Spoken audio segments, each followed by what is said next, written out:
ENN. Railroad. On TUE. Sure. It's brought to you by Security Dodge. Shop 24/7 at securitydodge.com during their Wrap Up the Year sales event. I'd like to start off this big ENN by saying good evening to Michael and myself. He did a lot with the hyphen. And he had a nice long hyphen. He had a nice hyphen. Yeah. Were we still talking about hyphens at the end of that? I don't know. Let's say good evening to all of us. You been to Strip House on 44th before? Yeah. I've been to strip houses, but not strip houses. No, So I'm not that guy. He got mad. Like Because everybody. I'm just not that guy. And everybody knows that. It was funny. Yeah, whatever. Michael, I'm not that guy either. Nor I. Yeah, actually, none of us really are, but It never made sense to me. Starving man, go to look at food. yeah, it's like going to Fogo de Chão.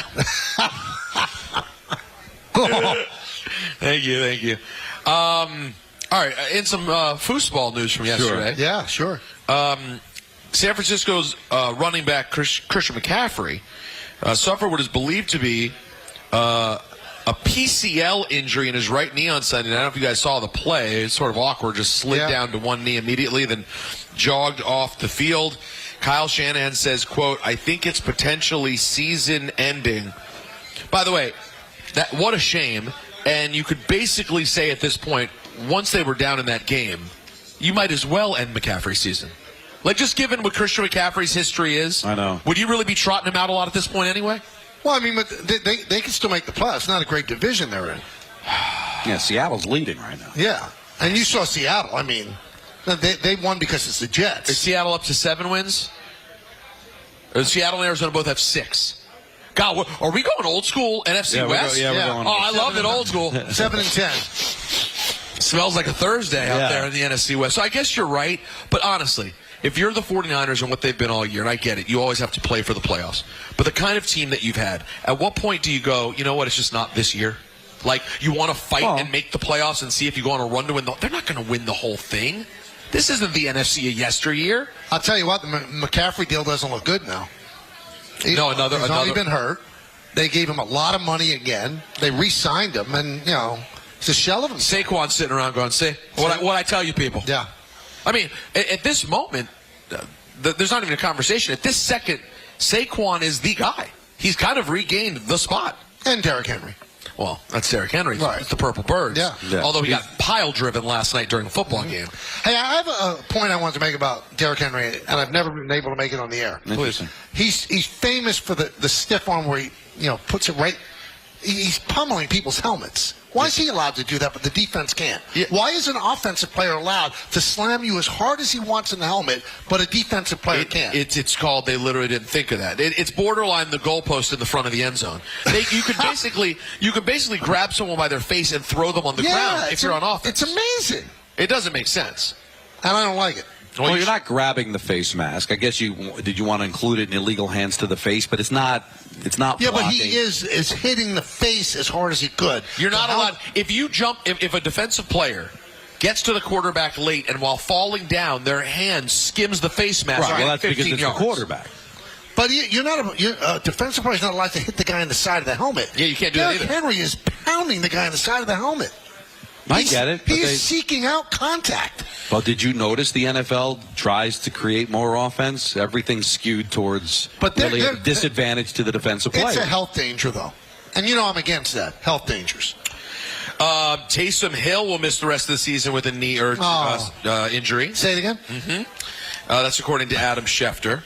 A hit in the 21-14 loss to the Rams. So if your Saints money was big, I don't know if you like that.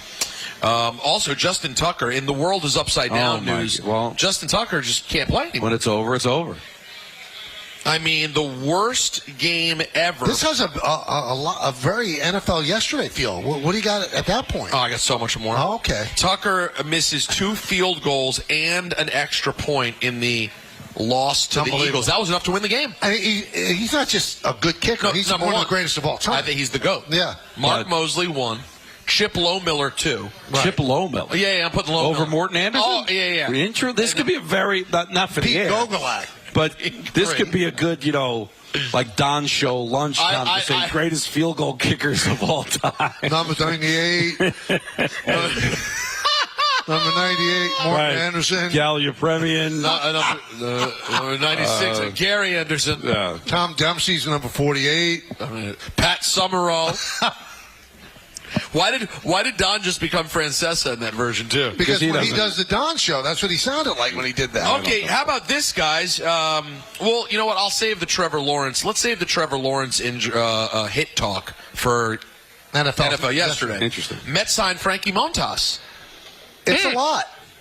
I mean, you're talking about 2 years, 2 years, $34 million, and it's only 17 for him. And if he gets hurt, then he'll pick up the set. But the Mets are having guys, all right, work yourself out. We have people that will get the most out of you, and then go cash in. So it happened with obviously Severino and Manaea and Quintana, and now they're trying to do it with Montas. I know the Yankees always loved Montas, but he couldn't stay healthy.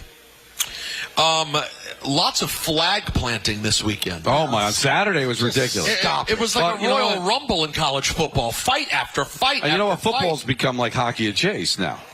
Everybody's throwing down. If Ohio State had acted with that same kind of energy during the game, they might have won the game. They wouldn't have had a flag planted on the O.